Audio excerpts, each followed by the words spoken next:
Alors, je vais parler de la façon dont, tranquillement, cette question de la justice plurielle s'inscrit dans le contexte de la pratique juridique québécoise chez les avocats. Mais je vais en parler en insistant surtout sur les défis, les difficultés, en fait, d'y arriver. Parce que sur le plan législatif, c'est assez bien inscrit dans le Code de procédure civile. La question, c'est de savoir qu'est-ce qu'on en fait. Et donc, donc à la fois de ces réformes, et j'en parlerai rapidement parce que plusieurs les connaissent ici, mais surtout les défis, les difficultés que ça présente d'y arriver dans la pratique quotidienne des avocats. Alors c'est pour ça que j'ai mis avocat et justice plurielle, point d'interrogation, parce que c'est la question qui se pose. On peut toujours considérer, par exemple, que dans la pratique quotidienne du droit, l'avocat, comme le notaire, d'ailleurs, fait beaucoup plus de choses que ce qu'on lui apprend à faire à la faculté, on pourrait dire ça. Mais en général, c'est quand même tout orienté dans un certain sens et c'est une des difficultés actuelles dans la mise en œuvre des dispositions du Code de procédure civile qui, normalement, favoriserait particulièrement la médiation, la conciliation, en tout cas, la modification du rôle de l'avocat et qui, en fait, viendrait élargir considérablement son champ de pratique. Ça vient de lui donner, comme on dit dans le langage du hockey, trois pieds de glace de plus. Mais est-ce que ces trois pieds de glace-là est utilisé par les joueurs? Et la réponse, c'est que c'est pas si facile à faire à cause de la structure même du marché juridique, de la pratique elle-même. Alors, rappel du contexte, a été mis en œuvre, mis en application à partir de 2016, un nouveau code de procédure civile. J'ai expliqué un peu les raisons qui ont justifié, les diverses raisons qui ont justifié cette mise à jour-là du code de procédure civile. Il y avait eu une réforme antérieure en 2003 qui, elle, a été assez rapide, hein, quand même, là, arriver à une nouvelle réforme tout juste 13 ans plus tard. C'est rapide. Le Code de procédure civile avait été adopté, je crois que c'était en 64 au départ, Catherine, 66. Et donc, finalement, il y a eu beaucoup moins de temps entre cette réforme-ci et la précédente, quand celle-là, et l'adoption du Code de procédure civile. Une nouvelle orientation assez rapidement, mais surtout les écueils, comme je dis, il manque un E. C'est de ça dont il sera traité surtout. Encore le contexte, c'est un contexte en fait surtout de dysfonctionnement général et de difficulté d'accès à la justice qui a justifié la réforme mise en œuvre en 2016. Il y a une diversité je dirais, de symptômes de ça. Alors, la stagnation des budgets du ministère, là, qui est un problème de base et récurrent. Le ministère de la Justice bénéficie de moins que 1 % des budgets de l'État. Calculez-le comme vous voulez. Beaucoup de causes, dans la réalité, se règlent avant de procéder, avant qu'un juge les entende, de sorte que ça prouve qu'il y avait une disposition, il y a une possibilité de modification, ou du moins d'ajustement des parties en cours de route, et qu'en fait, beaucoup de décisions peuvent éventuellement être prises à l'extérieur du forum qu'on suppose toujours être le seul et final, là, qui est celui où le juge intervient. En vérité, la plupart des causes qui sont inscrites en matière civile se rendent jamais jusqu'au juge. Et en fait, c'est une vaste majorité de ces causes-là qui se rendent jamais. 75 des justiciables croient qu'ils n'ont pas le moyen de se payer les services d'un avocat. Donc, on a une véritable difficulté là d'accès aux services juridiques, du coût du service juridique. Et comme souvent je dis, il y a 75 des justiciables qui ne croient pas avoir les moyens, mais ceux qui se trompent, c'est l'autre 25 parce que beaucoup de praticiens eux-mêmes considèrent qu'ils n'auraient pas le moyen de payer leurs propres honoraires. On a donc un problème d'accès aux services juridiques lui-même. 50 des citoyens, bon an, mal an, se méfient des tribunaux.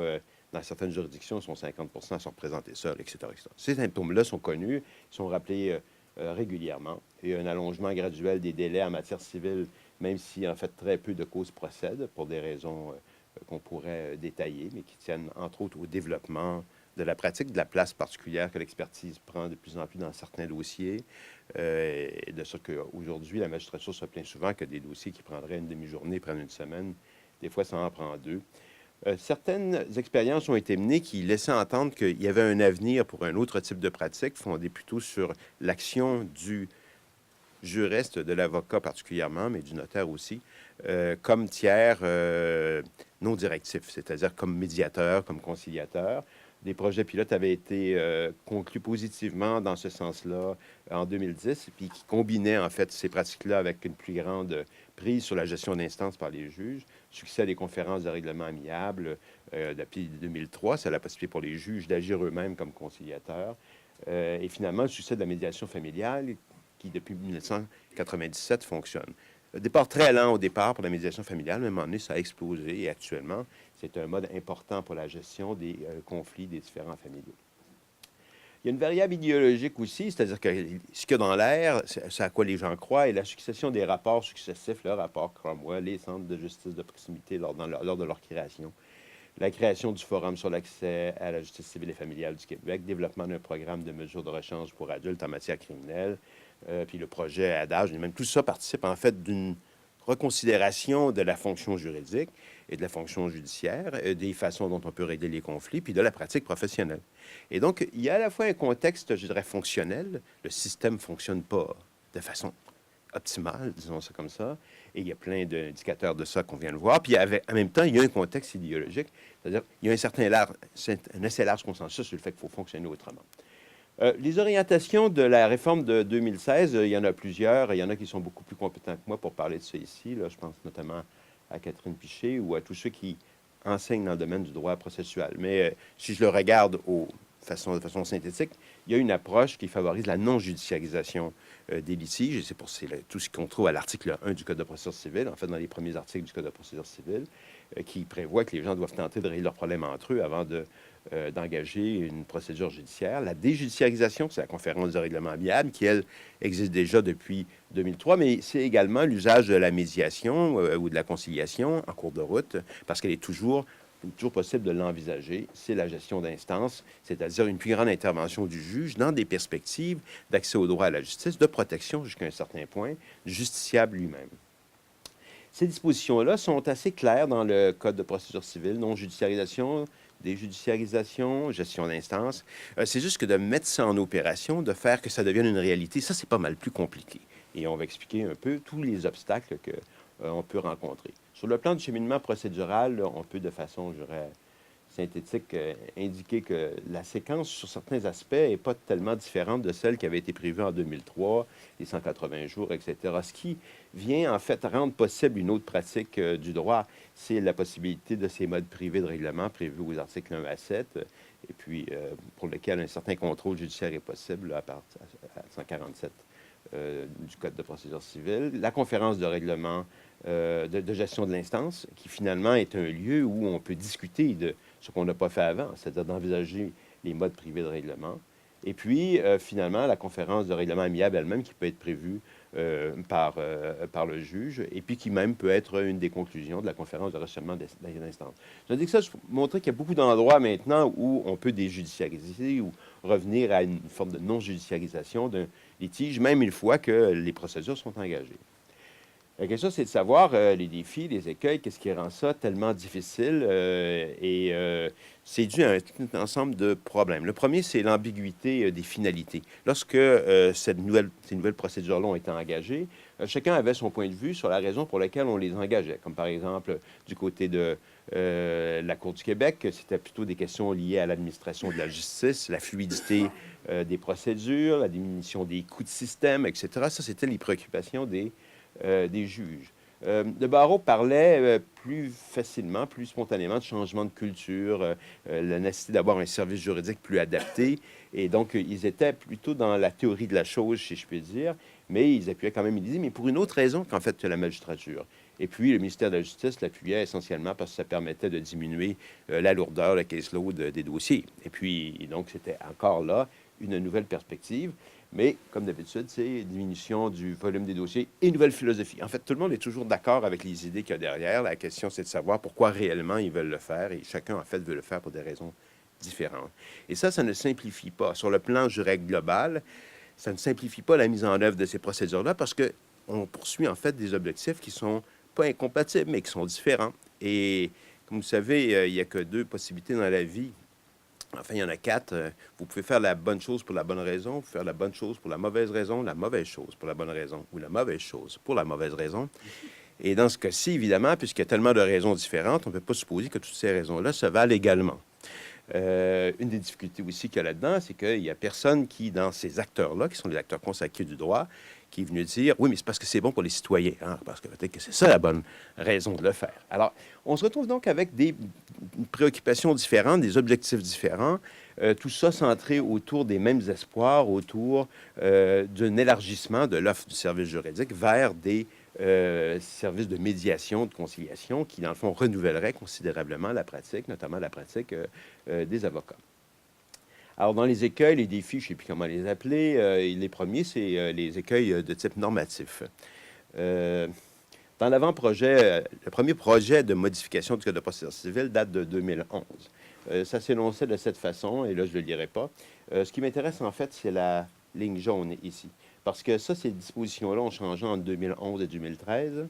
Mais ça n'a pas changé. Les parties doivent considérer le recours au mode privé de prévention et de règlement de leurs différends avant de s'adresser aux tribunaux.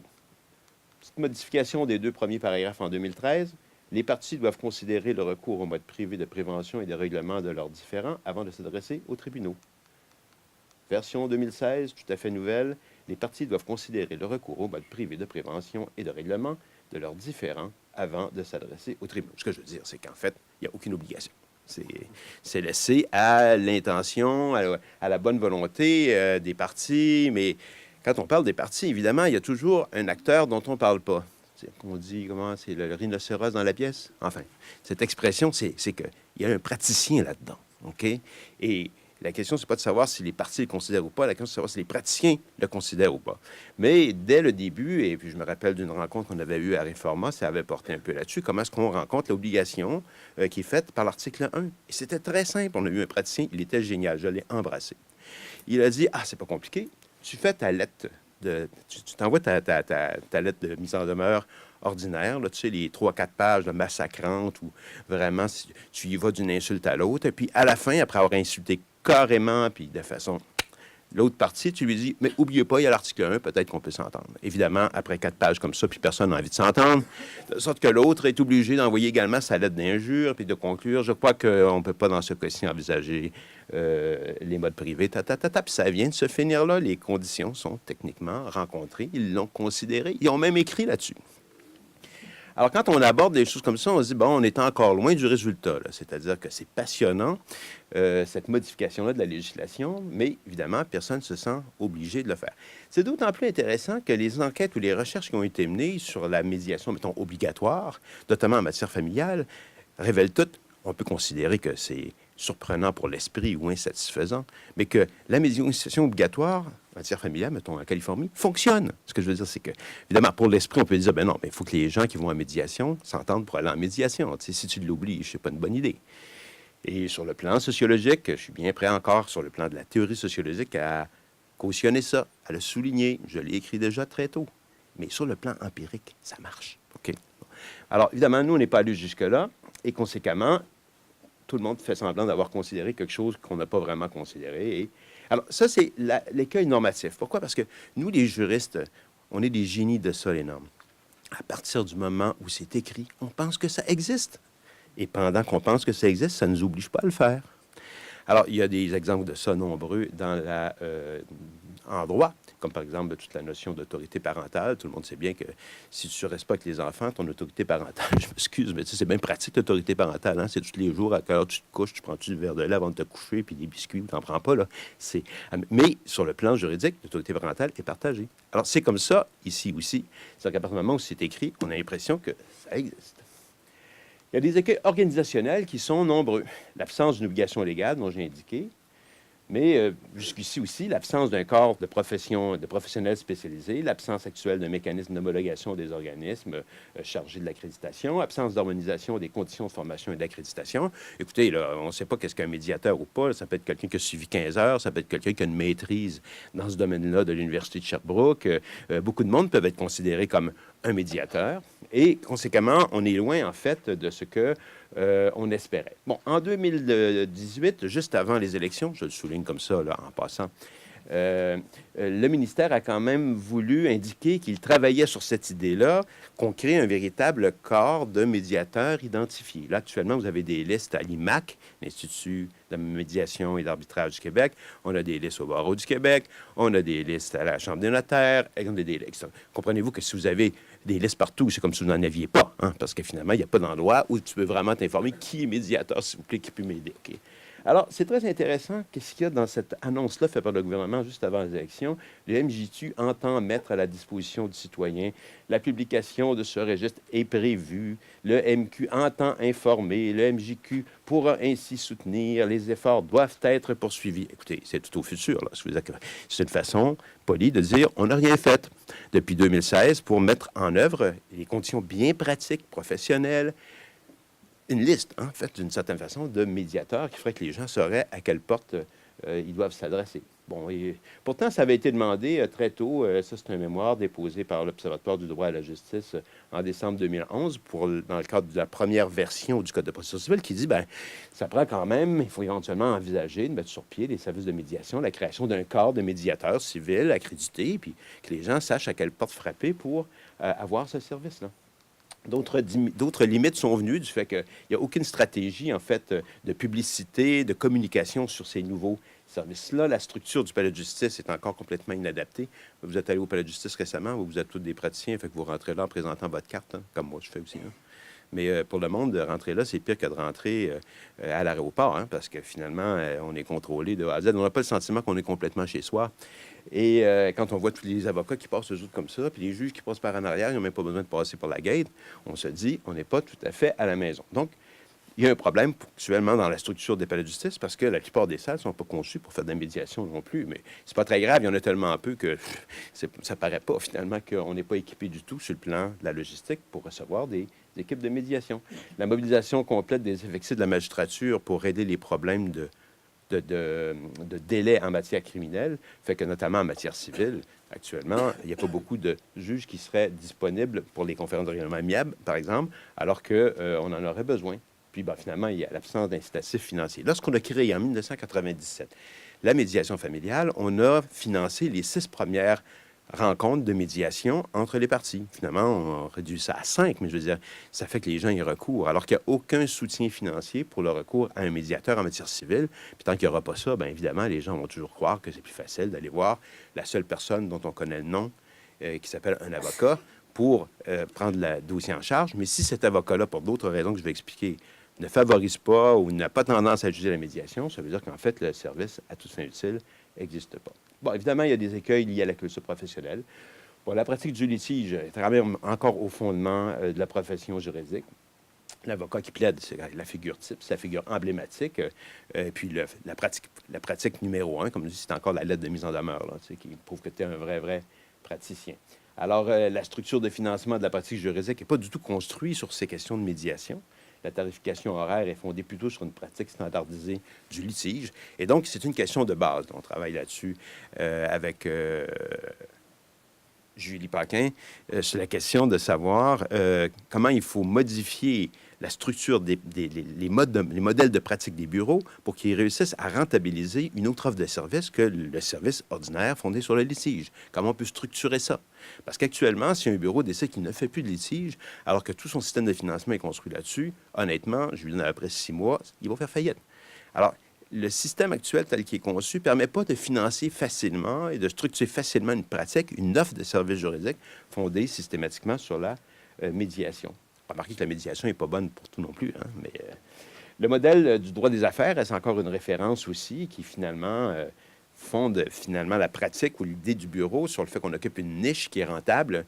Et puis, évidemment, ce type de pratique-là ne favorise pas nécessairement le service aux particuliers. Alors, c'est les particuliers qui ont des besoins plutôt en matière de médiation. Les compagnies, s'il s'agit de s'entendre, réussiront toujours à le faire entre eux. C'est pour les particuliers que le problème se pose.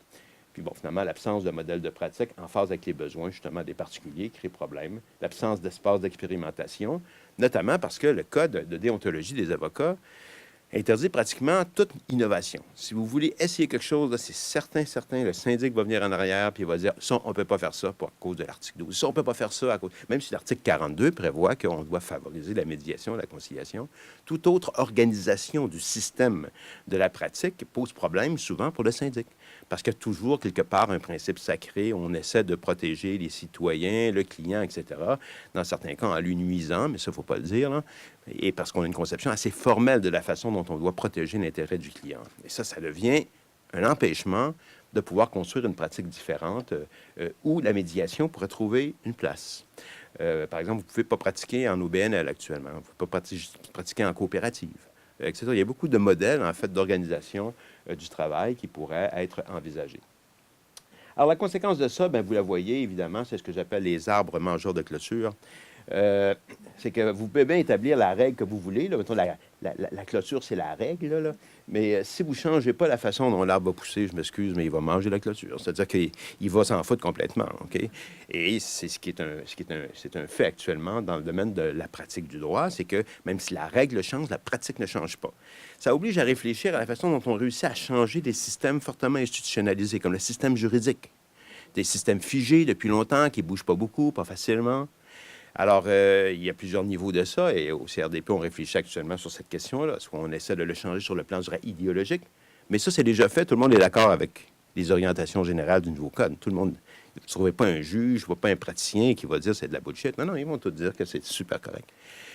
Alors, on dit, bon, on n'interviendra pas à ce niveau-là. Tout le monde est déjà d'accord. Fait qu'on va intervenir plutôt au niveau des normes, et des organisations. On a réussi à changer les normes, mais on n'a pas changé les pratiques. Et ça, c'est fou, parce que nous, les juristes, normalement, quand on change la norme, on devrait s'enligner. Ben, c'est trop demandé. Alors, comme on ne change pas l'organisation des tribunaux, comme on ne change pas l'organisation du travail, comme on ne change pas, comme on fait que changer la norme, bien, finalement, on se rend compte que ça ne marche pas. Et donc, c'est au niveau de la pratique bien bête qu'il faut travailler. Il faut, en fait, que les juristes aient un avantage et les praticiens un avantage à faire ce qui est le plus utile et nécessaire pour leur propre client. Parce qu'actuellement, il arrive que l'intérêt du praticien qui a gagné sa vie se trouve en opposition ou en tension, disons, on va dire ça comme ça, se trouve en tension avec l'intérêt du client qui est de régler vite. Et on se retrouve dans cette situation-là systématiquement. Le droit, la pratique du droit n'est pas la seule de se retrouver dans cette situation de tension des intérêts entre l'intérêt du professionnel et l'intérêt du client. Mais quand même, ça arrive plus systématiquement ou assez systématiquement dans le cas de la pratique juridique contemporaine. Il me reste encore 2 minutes. Parfait. Il y a des écueils liés aussi à la culture des juges. On leur dit finalement qu'ils ont la possibilité, parce qu'on leur donne une plus grande marge de manœuvre pour la gestion d'instances, d'intervenir et favoriser, en fait, ces pratiques nouvelles. Mais c'est toujours le même problème. Eux aussi, ils ont des pratiques anciennes et bien ancrées. Le juge qui intervient le moins possible, qui se protège derrière la procédure, parce que ça vise d'abord à le protéger. Si un juge suit toute la procédure, il ne pourra jamais dire qu'il a été partial ou qu'il a manqué d'intégrité ou qu'il a nuit à l'indépendance de la magistrature ou à l'indépendance de son jugement. C'est à ça que ça sert, la procédure, en fait. Ça sert à protéger le juge.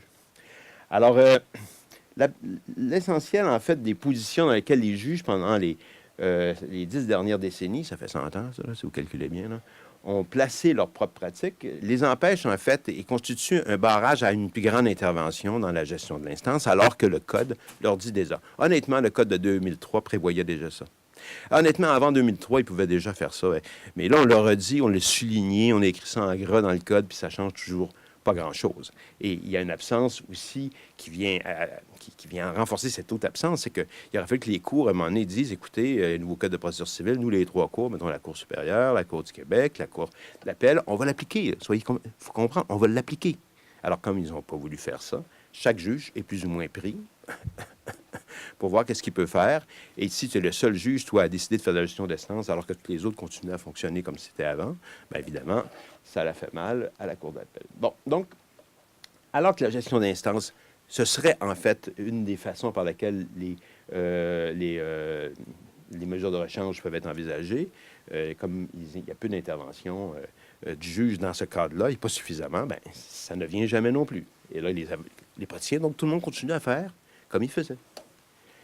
Donc, de façon générale, on a des problèmes, mais le vrai problème dans tout ça, c'est l'incompréhension des attentes du public. 2 petites données, et je conclue là-dessus, sur ces fameuses attentes du public. Parce qu'on revenait à ça, puis on se demandait à qui sert le droit. Peut-être que on inciterait davantage les praticiens à envisager que les particuliers sont peut-être notre cible principale. Vous savez, le grand marché de la pratique aujourd'hui, ce n'est pas les compagnies, c'est les particuliers. Pourquoi? Parce que, justement, la vaste majorité n'iront jamais voir des avocats. Et puis, à côté de ça, on a des avocats qui ne réussissent pas à gagner leur vie. Fait qu'on a un problème d'offre et de demande, là. Il y a beaucoup d'avocats qui ont des difficultés à gagner leur vie. Ça leur prend tout pour réussir à s'acheter un veston. Pourquoi? Parce qu'il y a quelque chose qui nous manque. Il y a un lien, il y a un chaînon manquant entre les demandes du public et ce que la pratique offre. Bon, maintenant, qu'est-ce qu'il veut le public? Alors ça, c'est intéressant. Une enquête qui a été menée il y a moins qu'un an. On demande aux gens, je m'excuse, c'est en anglais parce qu'il avait fallu que je le présente en anglais. Les attentes des citoyens en situation de conflit, c'est quoi? En fait, on demande aux gens, comment voudriez-vous, s'il y avait un problème, comment voudriez-vous le régler? Alors, 4,2 disent par un procès. Tous les autres, là, ils veulent régler ça autrement. On se parler entre eux, être aidés pour se faire parler, etc. Ces données-là, on les avait déjà en 1993. Donc, ça fait 25 ans qu'on sait ça. Mais on continue quand même à fonctionner comme si le procès était le grand lieu, le grand espace où le droit se réalise. Nous-mêmes, dans les facs de droit, c'est ce qu'on fait. À partir de quoi on travaille la jurisprudence? On ne donne jamais d'avis juridique à étudier. On n'en fait pas écrire non plus. On n'étudie pas des contrats de notaire alors qu'on pourrait le faire. On n'étudie pas des avis juridiques. Travailler à partir d'avis juridiques. On ne fait jamais ça. On arrive avec des décisions de jurisprudence, comme si le droit se construisait là. Alors qu'en fait, une très petite proportion des différends se retrouvent réglés ou régis par les tribunaux. Et donc, on cautionne nous-mêmes, comme faculté, l'idée que tout se règle à la Cour. Dernière chose, peut-être la plus intéressante, mais ce serait vrai également, même si ça concerne les juges, des praticiens. On leur demandait, si vous aviez à aller devant une cour de justice, comment voudriez-vous que le juge vous reçoive? Qu'est-ce que vous attendriez du juge? On a demandé ça. Alors, qui décide rapidement? Seulement 3 on est toujours en train de parler de l'obsession des délais, mais seulement 3 vraiment des gens qui disent que c'est un gros problème. Qu'ils soient impartials, 36 en fait, qui prennent le temps de m'écouter, 55 Et ça, c'est encore plus vrai chez les gens non scolarisés. C'est beaucoup plus vrai encore chez les femmes que chez les hommes. Le monde veut être entendu. OK? Et puis, qui nous donne raison, 6 Évidemment, on s'entend. Tu vas à la cour, tout le monde va avoir raison. Là. Mais dans l'abstrait, abstraitement, ce serait a priori, les gens, tout ce qu'ils veulent, c'est être entendus. Ils veulent quelqu'un qui les aide. SOS. SOS. Alors, je pense qu'il y a là une immense ouverture pour la réforme, la révision de ce qui est important qu'on doit faire comme praticien. Il faut qu'on les forme autrement à la fac. Il faut qu'on les forme autrement au barreau. Puis il faut qu'on offre des modalités d'organisation du travail, de modèles de pratique, où ils peuvent survivre et vivre bien même avec une réforme élargie. Voilà.